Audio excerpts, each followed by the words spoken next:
hasratku, rinduku, memuji, memuliakan. Shalom Bapak Ibu yang terkasih di dalam Tuhan kita Yesus Kristus. Ada kasus di dalam perjanjian lama di awal kehidupan manusia, di mana iblis atau ular menggoda manusia melalui Hawa. Dia berkata bahwa kalau engkau memakan buah ini, engkau akan sama seperti Allah. Saya akan bacakan ayatnya dalam Kejadian pasal 3 ayat 5.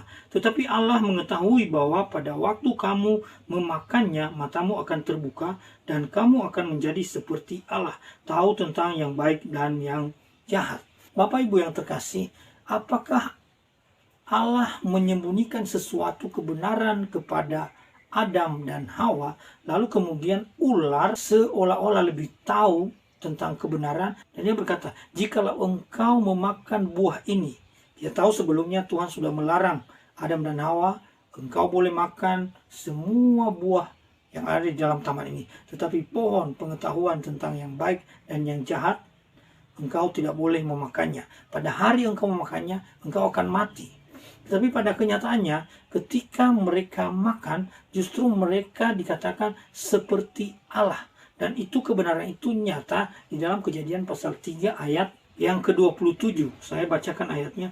Berfirmanlah Tuhan Allah, sesungguhnya manusia itu telah menjadi seperti salah satu dari kita, tahu tentang yang baik dan yang jahat. Maka sekarang jangan sampai ia mengulurkan tangannya dan mengambil pula dari buah pohon kehidupan itu dan memakannya, sehingga ia hidup untuk selama-lamanya. Jadi ketika kita lihat di pasal 3 ayat 27, Tuhan mengungkap kebenaran bahwa manusia itu telah sama seperti salah satu dari Allah Tritunggal.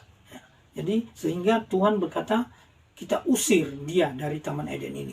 Jadi seolah-olah apa yang dikatakan si ular ini benar. Kalau engkau memakannya, engkau sama seperti Allah. Jadi bagaimana memahami kebenaran ini? Apakah ular lebih jujur kepada Adam dan Hawa daripada Allah? Ketika kita perhatikan dalam terjemahan bahasa Indonesia sehari-hari, disebutkan di situ bahwa pikiran kalian akan terbuka. Kalian akan menjadi seperti Allah dan mengetahui apa yang baik dan apa yang jahat.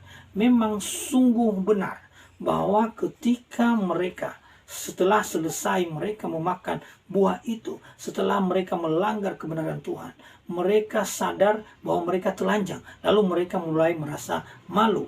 Jadi sebelumnya mereka tidak tahu membedakan malu dan tidak malu. Mereka tidak tahu membedakan yang baik dan yang jahat. Itu kebenaran yang harus kita akui. Tetapi apa yang dibujuk oleh ular ini untuk membuat kehidupan manusia menjadi hancur sebenarnya. Kita lihat manusia diusir dari Taman Eden. Manusia dikutuk, perempuan dikutuk, terjadi permusuhan antara ular dengan manusia. Jadi sesungguhnya hak untuk mengetahui tentang yang baik dan yang jahat hanya ada pada Allah. Itu terjadi pada awalnya. Setelah manusia melanggar perintah Allah, mereka sadar, mereka mengetahui bahwa mereka telanjang. Mereka mulai menyadari mereka telanjang. Ada beberapa penafsir yang mengatakan bahwa memakan buah itu adalah merupakan seks prematur. Mereka melakukan hubungan seks prematur sebelum Allah mengizinkan mereka melakukan hal itu. Sehingga mereka mulai sadar, mereka mulai mengetahui bahwa mereka telanjang. Mereka merasa malu. Sebelumnya mereka tidak merasa malu. Sesungguhnya pengetahuan tentang yang baik dan yang jahat itu hak otonom dari Allah.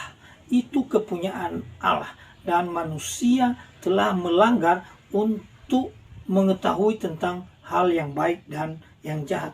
Kata Ibrani yang dipakai adalah kata yada. Dan ketika diterjemahkan di dalam bahasa Yunani itu ginosko.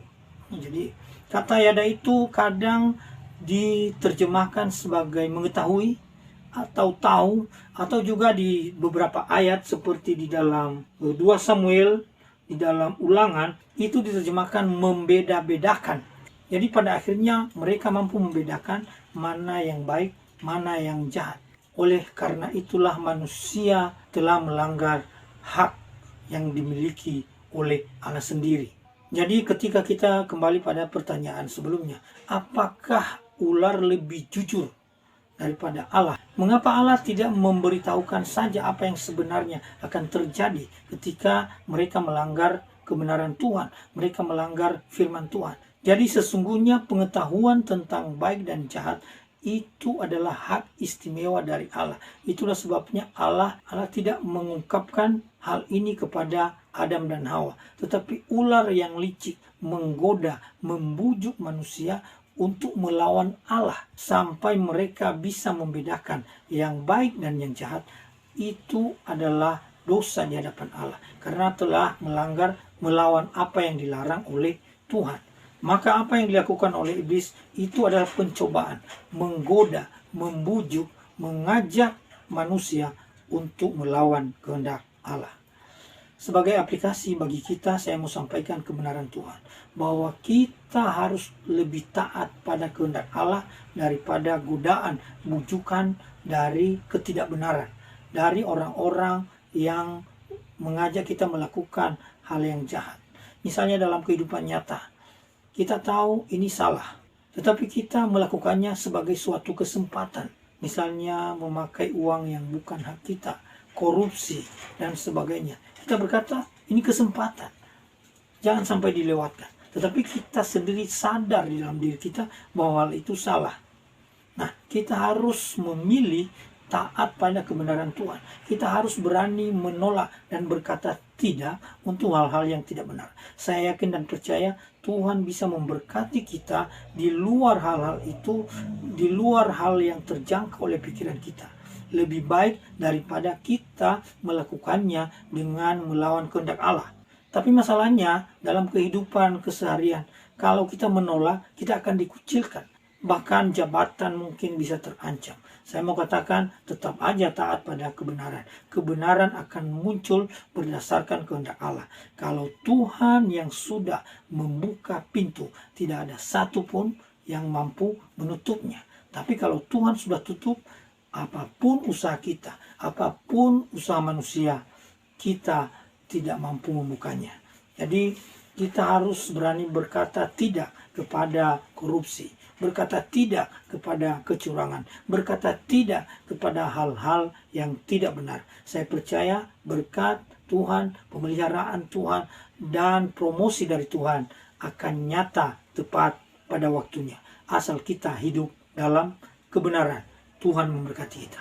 Hidup hasratku, rinduku, memuji, memuliakan, berjalan bersamamu selamanya.